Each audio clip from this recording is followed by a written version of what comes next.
सभी भक्तजनों को मेरा निवन प्रणाम। राम राम, जय श्री कृष्णा। पूनम सिहा की दुनिया में आप सभी का बहुत बहुत स्वागत है। जहाँ भापुराण अमावस्या व्रत कथा महात्म्य। शब्द ओम निथि मावस निथि मास निथि संक्रांति निथि नवग्रह वैसे हे पांति निथि गंग हिलोरे हे जाय सतगुरु चीन्यो सहजे न हाय निर्मल पाणी निर्मल घाट निर्मल धोबी मांड्यो हो पाट जेयो धोबी जाने हैं धोए घर में मेला वस्त्र रहे न कोय एक मन एक चित साबण लावे पहरन तो गाहक अति सुख है पावे ऊंचे नीचे करे पसारा नाही दूजे का संचारा तिल में तिल पहुप में है वास पांच तत्व में लियो प्रकाश बिजली के चमके आवे हे जाए सह सुन्या में रहो समाय ने यो गावे ने यो गवावे सुरगे जाते वारे ने लावे सतगुरु ऐसा तंत बैतावे जुग जुग जीवे बहुर ने आवे। नाथो जी उवाच हे विला एक समय हम सभी भक्त मंडली सम्राथल पर श्रीदेव के निकट एकत्रित हुए थे। हमारे बीच में ही विवाद खड़ा हो गया था। हमारे में से कोई कहता था तीर्थ सेवन स्नान का सबसे बड़ा धर्म है। दूसरा कहने लगा कि अमावस्या का व्रत रखना ही बड़ा धर्म है क्योंकि मैं अमावस्या का व्रत करता हूँ। तीसरा कहने लगा कि शास्त्रों में द्वादशी का महात्म्य अधिक बतलाया है। चौथा कहने लगा कि संक्रांति का दान पुण्य करना ही बड़ा धर्म बतलाया है। पांचवा कहने लगा कि नवग्रहों की पूजा करना ही बड़ा धर्म बतलाया है। मुंडे मुंडे मति भिन्ना, जितने लोग थे उनके विभिन्न भिन्न विचार ही था। कहीं कोई निर्णय पर नहीं पहुंच सका था तथा कोई भी अपनी हार स्वीकार करने को तैयार नहीं था। ऐसी दशा में श्री जाम्बोजी ने शब्द सुनाया, हे भक्तों, अमावस्या नित्य ही आती है, संक्रांति भी नित्य ही आती है। नौ ग्रह की पंक्ति लगाए हुए नित्य ही अपने सामने उपस्थित है। तीर्थ शिरोमणि गंगा जी भी नित्य हिलोरे ले रही है, आपके निकट बहती है। आप लोग व्यर्थ में विवाद क्यों कर रहे हो? एक वाक्य को श्रवण करके सभी विवादी प्रसन्न हो गए और हर्षित होकर कहने लगे, देव जी ने हमें जिता दिया है, हमारी ही बात का समर्थन किया है। आप लोग श्री देव जी की बात को समझ नहीं पाए हैं। नित्य प्रति अमावस्या एवं संक्रांति कहाँ आती है? ये तो एक माह बाद आती है तथा नौ ग्रह भी एक साथ पंक्ति लगाकर कैसे बैठ सकते हैं? तथा तीर्थ गंगा स्नान आदि भी नित्य प्रति सुलभ कहाँ है? हे विला, इस प्रकार की वार्ता सुनकर के श्री देव जी के सम्मुख हुए और कहने लगे, हे महाराज, नाथोजी की बात का उत्तर चाहते हैं। आपने जो नित्य की बात कही यह तो असंभव है। श्रीदेव जी ने कहा, आप लोग ठीक कह रहे हैं। बाह्य गंगा स्नान, अमावस्या का व्रत, संक्रांति का पुण्यदान और नौ ग्रह नित्य एकत्रित हो सकते, किंतु जो व्यक्ति सतगुरु जी ने सहजे नहाय, जो सतगुरु को पहचानता है और सहज में ही ज्ञान में स्नान करता है, उसके लिए नित्य ही शुभ अवसर गंगा स्नान आदि उपस्थित हैं। सतगुरु की पहचान एवं शरणागति में हो जाए तो सहज में ही पुण्य का भागी हो जाएगा, अप्राप्त वस्तु की प्राप्ति हो जाएगी, छुपे हुए अपार आनंद की प्राप्ति संभव हो जाएगी। यही बड़ा धर्म होगा। यदि सतगुरु परमात्मा का स्मरण अबाध गति से चलेगा तो उसके लिए जल स्वतः ही निर्मल शुद्ध पवित्र हो जाएगा। उसके शरीर से छूकर जल भी गंगा जल ही हो जाएगा। भगवान विष्णु के चरणों से निकली हुई गंगा भी तो भगवान के चरणों का स्पर्श करने से ही गंगा बन गई। ऐसा पवित्र आत्मा सतत विष्णु का भजन करने वाला जहाँ पर भी बैठेगा जिस घाट पर भी स्नान पर विराजमान होगा, पृथ्वी भी उसके स्पर्श से तीर्थ स्थल बन जाएगी। उसके निकट आने वाले भी वैर भाव को भूल जाएंगे। वह संत महापुरुष धरती और जल को तीर्थ बना देगा। शरीर में विराजमान जीवात्मा ही धोबी है। यह जन्मों जन्मों के पाप को धो डालेगा। प्रथम विष्णु के स्मरण से पवित्र होगा तो अपने संचित पाप कर्मों को एक मन एक चित साबुन लगा करके चिपके हुए कर्मों को साफ कर डालेगा। भगवान ने यह शरीर रूपी दिव्य चादर प्रदान की है। इसके न जाने कितने जन्मों का मेल लगा है। इसलिए तो बार बार जन्म लेना और मरना पड़ता है। अब की बार अपना उद्धार स्वयं ही कर लेना। अपने घर में एक ही मेला वस्त्र पाप कर्म नहीं रहने देगा। द्विधावृत्ति का त्याग तो तभी हो सकेगा जब आत्म साक्षात्कार होगा। जब उसे एक बार दिव्य खजाने का पता लग जाएगा तो फिर संसार के विषयों में नहीं भटकेगा। एकाग्रवृत्ति युक्त ही हो जाएगा। ऐसी दशा में शरीर रूपी वस्त्र में छिपी हुई जीवात्मा अति आनंद को प्राप्त होगी।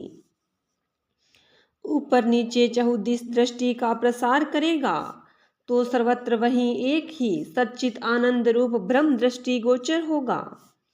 जिस प्रकार से तिल में तेल और फूल में सुगंधी रहती है, उसी प्रकार से पांचों तत्वों में उसी का ही प्रकाश विद्यमान है। आकाश, वायु, तेज, जल एवं धरणी से ही सृष्टि का निर्माण हुआ है। उन्हीं पांचों में ज्योति चेतनता उसी परमात्मा की ही है, ऐसा अनुभव करेगा। मेघों से जब आकाश भर जाता है, वर्षा होने लगती है तो बिजली चमकने लगती है, वह एक क्षणिक ही होती है। उसी प्रकार से शरीर में भी जीवात्मा एक चमक ज्योति की तरह है। एक क्षण में ही शरीर में प्रवेश करती है तथा जब शरीर से जीव ज्योति बाहर निकलती है तो बिजली के चमकारे की भांति अति शीघ्र ही निकलकर आकाश शून्य में विलीन हो जाती है। परम तत्व प्राप्त पुरुष परम शांत होता है। हे सज्जनों, तुम्हारी तरह उछल कूद वाद विवाद नहीं करता। जब तक उस परम तत्व की प्राप्ति नहीं हुई है तब तक वह अधूरा ही है। वह चाहे दुनिया की सभी वस्तुएं प्राप्त क्यों न कर ले। अहंकार शून्य परम भक्त वह न तो किसी अन्य के गुणगान ही करेगा, न ही किसी की प्रशंसा के गीत गाएगा और न ही अपने अहंकार की पुष्टि के लिए दूसरों से गवाएगा। ऐसा व्यक्ति मोक्ष प्राप्ति में देरी नहीं करता है। सतगुरु कहते हैं कि मैं तुम्हें ऐसा तत्व बतला रहा हूँ। जीवन जियोगे तो युगों युगों तक युक्ति पूर्वक आनंदित होकर, और शरीर शांत हो जाएगा तो पुनः जन्म मरण के चक्र में नहीं आओगे। हे लोगों, यही धर्म महान धर्म है, इसी का ही आचरण करो।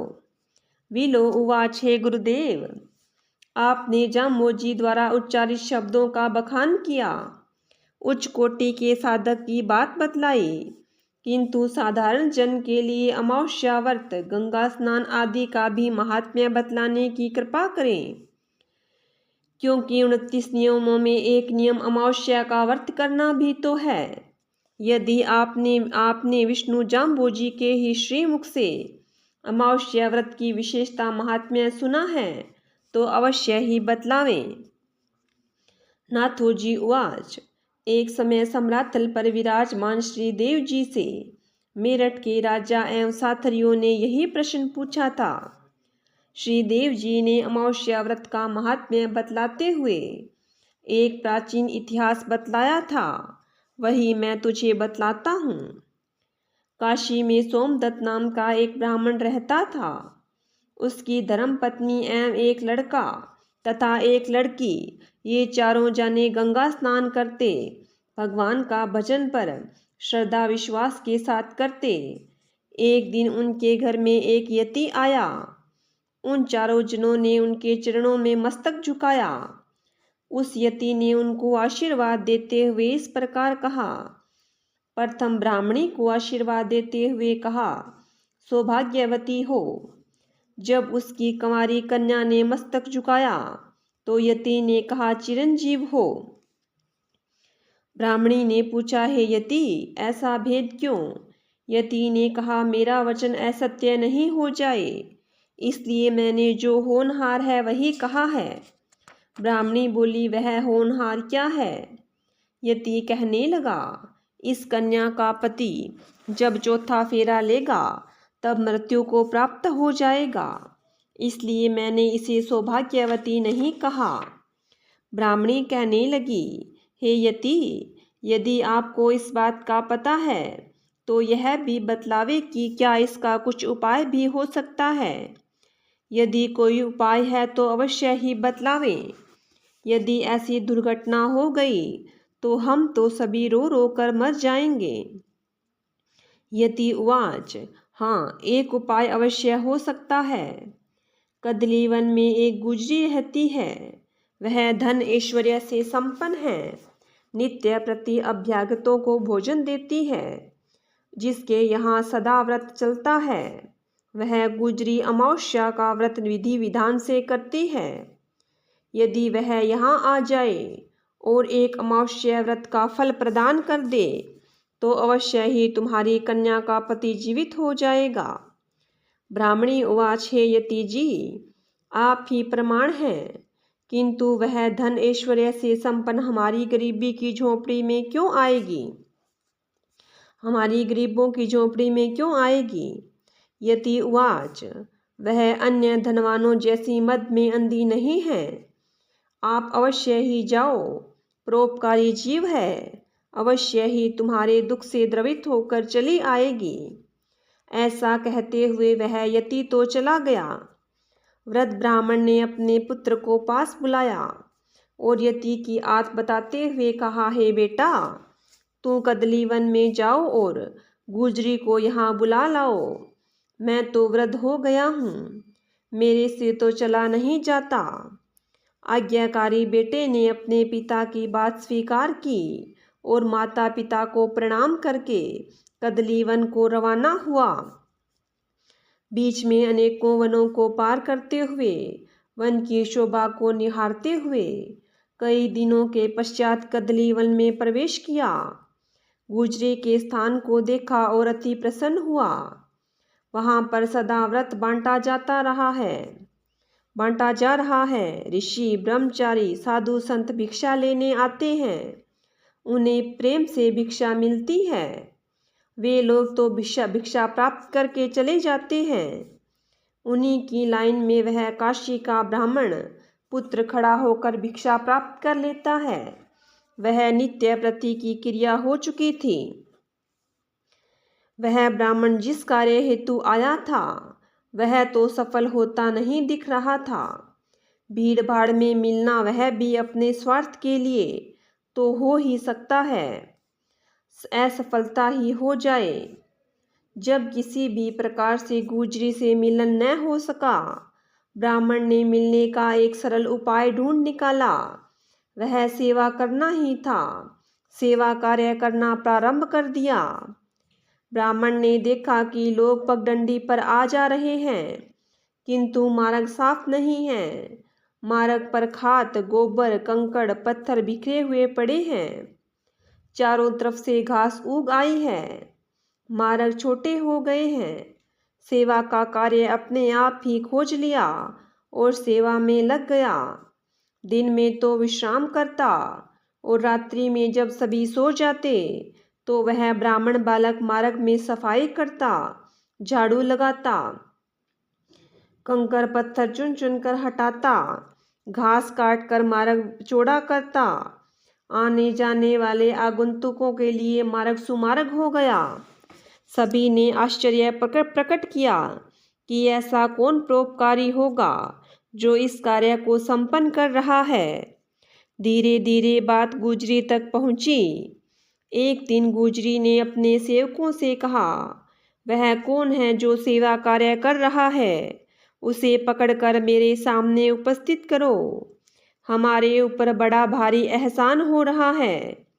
गुजरी की बात समर्थन करके एक रात्रि में उस ब्राह्मण बालक को पकड़ करके गुजरी के सामने उपस्थित किया।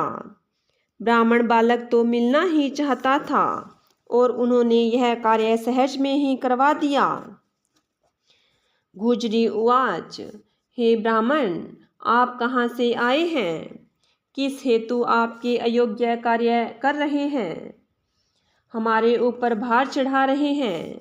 ब्राह्मण उवाच, हे गुजरी, मैं बहुत ही दूर देश काशी से चलकर आया हूँ। हमारे घर में एक यति आया था। उन्होंने मेरे बहन की पति की मृत्यु विवाह के चौथे फेरे में बतलाई है। आप कृपा करके चले तथा यति के अनुसार एक अमावस्या का व्रत का फल अवश्य प्रदान करें। आप हम सभी को बचा लें। मैं आपको अपनी बहन के विवाह में निमंत्रण देने आया हूँ।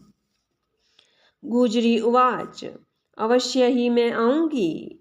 आपके परोपकार सेवा का कार्य करने से हमारे ऊपर ऋण चढ़ गया है, उसे मैं आकर अवश्य चुकाऊंगी। आप सहर्ष अपने देश वापस जाओ। तुम्हारी बहन का विवाह जब तब हो जाए तब मेरे पत्र लिख देना। मैं अवश्य ही आऊँगी। मैं कुछ करने वाली नहीं हूँ। जो कुछ करेंगे वह भगवान ही करेंगे। ऐसा कहते हुए गुजरी ने ब्राह्मण बालक को विदा किया। अपने आने का प्रयोजन सफल हुआ मान ब्राह्मण बालक सहर्ष वापस काशी लौट आया और अपने माता पिता को कुशल समाचारों से अवगत करवाया। कुछ दिन व्यतीत हो जाने के पश्चात ब्राह्मण ने गुजरी को पत्र लिखा। सिद्ध श्री गुजरी जोग, तुम हमारे देश में पधारोगे तो हमारा रोग कटेगा। आप तो करुणामयी परोपकारी हैं, कदली वन की निवासी देवी हैं। हमने विवाह लगन लिख दिया है। हम आपको अपने स्वार्थ हेतु कष्ट देते हैं, किंतु आप तो सदा हरि के गुणगान में अपना समय व्यतीत करती हो। हमारे अपराध को क्षमा करें। समय पर अवश्य पधारना। आपके आने से ही हमारा जीवन है, अन्यथा मृत्यु है। कागज देकर वह एक वाहक को भेजा। गुजरी ने कागज पढ़ा और अपने बेटे बहू को पास बुलाकर कहने लगी, हे बहू, मैं काशी जा रही हूँ। 1 महीने में लौट कर आऊँगी। वहाँ पर मैं अर्जित पुण्य का दान करने जा रही हूँ। हो सकता है पीछे कुछ अनहोनी हो जाए तो घबराना नहीं। अपने घर का कार्य ठीक संग से करती रहना। अपना नियम मर्यादा नहीं तोड़ना। मैं अति शीघ्र ही लौट आऊँगी। इधर कदली वन में गुजरी ने काशी के लिए प्रस्थान किया और उधर काशी में सोमदत्त ब्राह्मण के घर विवाह कार्य प्रारंभ हो गया। विवाह का समय आ चुका था। विप्रगण वेद मंत्रों का उच्चस्वर में उच्चारण करने लगे। अग्नि में आहुति दी जाने लगी। जो समय निकट आने लगा त्यों त्यों सोमदत्त की चिंता बढ़ने लगी। वह समय तो निकट आ गया, किंतु अब तक गुजरी नहीं आई। न जाने क्या होगा। वर वधू अग्नि की परिक्रमा करने लगे। ज्यों ही चौथी परिक्रमा पूरी की त्यों ही वह वर बेहोश हो गए। बेहोश होकर धरती पर गिर पड़ा। प्राण पखेरु उड़ गए। सोमदत्त विलाप करने लगा। चारों ओर हाहाकार होने लगा। यह क्या हो गया? उसी समय ही उपस्थित महिलाओं के बीच में से गुजरी उठी और हाथ में जल लेकर संकल्प किया और कहा, हे भगवान विष्णु, हे अग्नि देवता, यदि मैंने वन वचन कर्म एवं श्रद्धा से अमावस्या का व्रत पूर्ण विधि विधान से किया है तो मैं एक अमावस्या का फल इस वर ब्राह्मण को देती हूँ। यह ब्राह्मण जीवित हो जाए। ऐसा कहते हुए ही जल छिड़का और वह ब्राह्मण उठ खड़ा हुआ। ओम का उच्चारण करने लगा और कहने लगा, न जाने क्यों मुझे मूर्छा आ गई थी। चारों ओर पुनः गाजे बाजे वेदों की ध्वनि का प्रसार होने लगा। सभी ने गुजरी के अमावस्या व्रत का फल प्रत्यक्ष देखा और जय जयकार करने लगे। गुजरी तत्काल वहां से रवाना हुई। उन लोगों ने बहुत रोका, आदर किया, किंतु कहने लगी, मुझे अति शीघ्र वापस जाना है। मार्ग में चलते चलते गुजरी एक गांव के तालाब के किनारे डेरा लगाया। गुजरी ने और पूछा कि आज क्या तिथि है। ज्योतिषियों ने बतलाया कि आज तो चतुर्दशी है, कल पूर्ण अमावस्या है। गुजरी ने जिस अमावस्या का फल प्रदान किया था उसकी पूर्ति वहां पर अमावस्या का व्रत करके की और वापस अपने घर आ पहुंची। वहां पर बड़े बेटे की बहू ने कहा, सासू जी, आपके बड़े बेटे को तो न जाने क्या हुआ, वे तो हिलते डुलते भी नहीं हैं। मैंने तो आपकी बात पर विश्वास किया था, अब तो आप ही प्रमाण हैं। गुजरी ने बेटे के शयन कक्ष में जाकर देखा तो वह तो मृत था। गुजरी ने अपनी झाड़ी में जल लेकर उस पर छिड़का और अमावस्या के व्रत के प्रभाव से पुनः जीवित किया।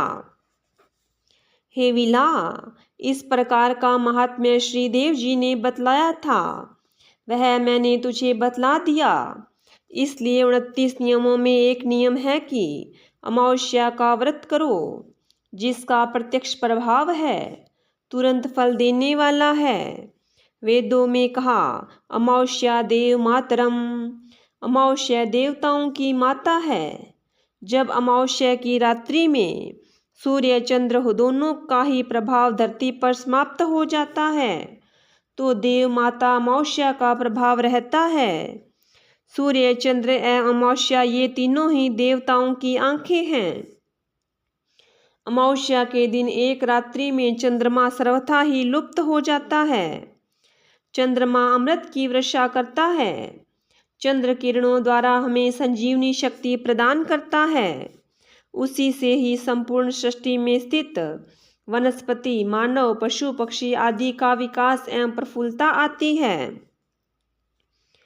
अमावस्या के दिन चंद्र से वंचित होने से व्रत करना चाहिए। उस दिन किया हुआ भोजन विकार पैदा करता है, शरीर में भोजन प्रतिकूल होता है।